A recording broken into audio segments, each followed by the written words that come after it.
เย็ดไอ้เฮีย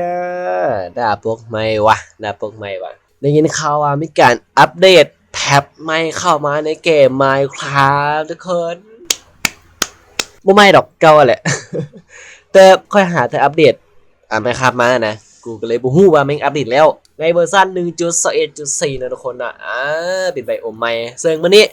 เฮาสิพาทุกคนไปรีวิวไบโอมใหม่ในเกม Minecraft นั่นเองทุกคนเป็นยังไงไปเบิ่งพอกันเลย let's go เอาในตอนนี้เขากันได้มาอยู่ในไบโอมใหม่มาทีเรียบร้อยแล้วไบโอมใหม่นั้นมีชื่อว่าเพลเขาจะเอิ้นว่าเพลการ์เดียนนะทุกคนเนาะถ้าอ่านชื่อผิดขอโทษขออภัยนะเขาเอิ้นว่าเป็นไบโอมสีซีดลักษณะของมันสิเป็นตามชื่อเลยคือสีซีดเนาะแล้วก็เวลาเขาเข้ามาในไบโอมเลยนะบนท้องฟ้าสเก็ตท้องฟ้าก็สิเปลี่ยนเป็นสีใหม่มันจะสื่อถึงว่าบรรยากาศในไบโอมนี่นะจะเป็นบรรยากาศแบบเศร้าๆมองซีดๆแน่ส่วนตัวข่อยได้ข่อยมักข่อยมักเพราะว่าอย่างเพราะว่าสีต้นไม้ค่อนข้างจะงามเลยนี่3สีขาวๆประมาณนี้นี่คือ3สีต้นไม้ที่นี่คือสีตัวของต้นไม้ในรูปในหุ้มที่แตกต่างกันบล็อกไม้บล็อกไปหุ้มแล้วกับบล็อกที่เขาแกะเปลือกไม้ออกมาค่อนข้างจะงามพอสมควรเลยสำหรับไบโอมนี้สำหรับตัวข่อยได้สำหรับไบโอมนี้เนาะทุกคนมันจะมีม็อบใหม่เป็นม็อบต้นไม้ม็อบตัวนี้ม็อบมาใหม่เลยซึ่งม็อบตัวนี้ความโหดสำหรับข่อยให้ความโหดประมาณ8 เต็ม 10เพราะว่ามันค่อนข้างที่จะฆ่ายากเพราะว่าอย่างเขาสามารถตีมันได้เขาจะสามารถตีมันได้ก็ต่อเมื่อเขาต้องไปทุบหัวใจมันอยู่ในต้นไม้เขาจึงสามารถฆ่ามันได้นั่นเองนี่คือม็อบของไบโอมใหม่ถึงประมาณนี้ได้ค่อยสลองเป็นเอาชีวิตรอดเบิ่งปึ๊บเห็นปะ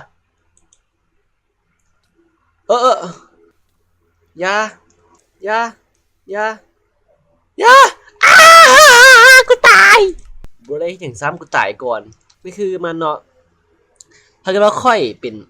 โหมดเอาชีวิตรอดมันสิยืนอยู่ซื่อ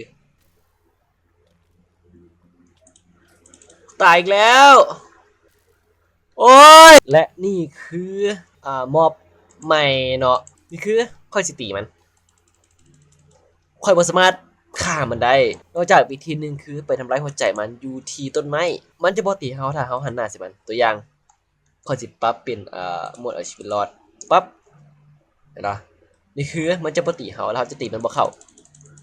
ควายอะไรเก่งมากเข้ามาดิซ่าถ้าเกิดว่าเฮาหันหลังปุ๊บเห็นปะมันสิเข้ามาจู่โจมเฮาทันทีว่าซั่นเด้มันสิเข้ามาตีเฮาทันทีเลยถ้าเฮาหันหลังใส่มันเห็นปะแม่งเกเห็นปะเบิ่งสังเกตว่าเวลาเฮาตีมันและมันสิมีเขาเอิ้นว่าเส้นที่จะนำพาเฮาไปสู่ต้นไม้เพื่อไปหาหัวใจมันนั่นเองตัวอย่างตีมันปึ๊บเห็นปะสิมีนี่ขึ้นมาและเฮาต้องขุดเพื่อหาหัวใจของมันนี่มันอยู่นี่เนาะมันอยู่นี่มันอยู่ใส่ละมึงอยู่ไหนมันอยู่นี่เราฆ่ามัน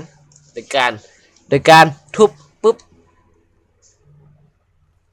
เห็นปะมันสิตายหรือว่ามันสิหายไปนั่นเองนี่คือวิธีฆ่าม็อบใหม่ในไบโอมเพลการ์เดนทุกคนนี่คือวิธีฆ่ามันและต่อไปเฮาสิมารีวิวอีกวะอันนี้นะบล็อกที่เข้ามาใหม่ในแพทนี้ในแพทนี่เลยนี่คือบล็อกของมันคือจะเป็นบล็อกไม้ธรรมดาบล็อกไม้เต็มบล็อกไม้แกสลักบล็อกไม้ที่ปอกเปลือกแล้วก็บล็อกเต็มที่ปอกเปลือกสิมีบล็อกคาร์บบันไดขั้นไดสแลบหัวประตูมันแท็บดอจะมีมอสหญ้ามอสต้นไม้ใบไม้แล้วก็ต้นไม้ของมันแล้วก็จะมีป้ายจะมีอันนี้เข้ามาใหม่แล้วก็จะมีเหือแล้วก็เหือกองนี่คือแร่ที่เข้ามาใหม่จะเป็นแร่สีส้มนะทุกคนนี่ลักษณะอย่างนี้เลยแล้วก็จะมีมันมาเป็นบล็อกอันนี้ดินจี้เป็นสีส้มคันไดสแลบหัวแล้วก็บล็อกอย่างวะน่าจะเป็นบล็อก บอกหัวไม้ได้ยินบอกหัวไม้ที่เขาเอาไม้ต้นไม้มันสิมีละอองไม้ออกมานำเดิมเป็นใบไม้เฮียนนเองแล้วก็มีดอกไม้ดอกไม้นี้มันสีเหลืองแสงเวลาตอนค่ำตัวอย่างเวลามันค่ำมันมาดอกไม้สีเหลืองแสงออกมาอ่าเห็นปะนี่บอกเลยว่าโคตรงามไปตกแต่งบ้านตอนค่ำหรือโคตรงามเลยโอเคทุกคนสำหรับการรีวิวในมื้อนี้ก็ขอจบเพียงเท่านี้กันก่อนเนาะไปเจอกันใหม่คลิปหน้าจะเป็นอีหยัง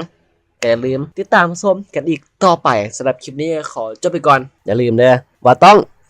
กดไลค์กด Subscribe กดแชร์กดกระดิ่งไปกดค่อยร่ำรวยรอสวยมวยเอกทุกคนแล้วเจอกันคลิปหน้าบ๊ายบายจุ๊บบายทุกคนเจอกันคลิปหน้าsee you later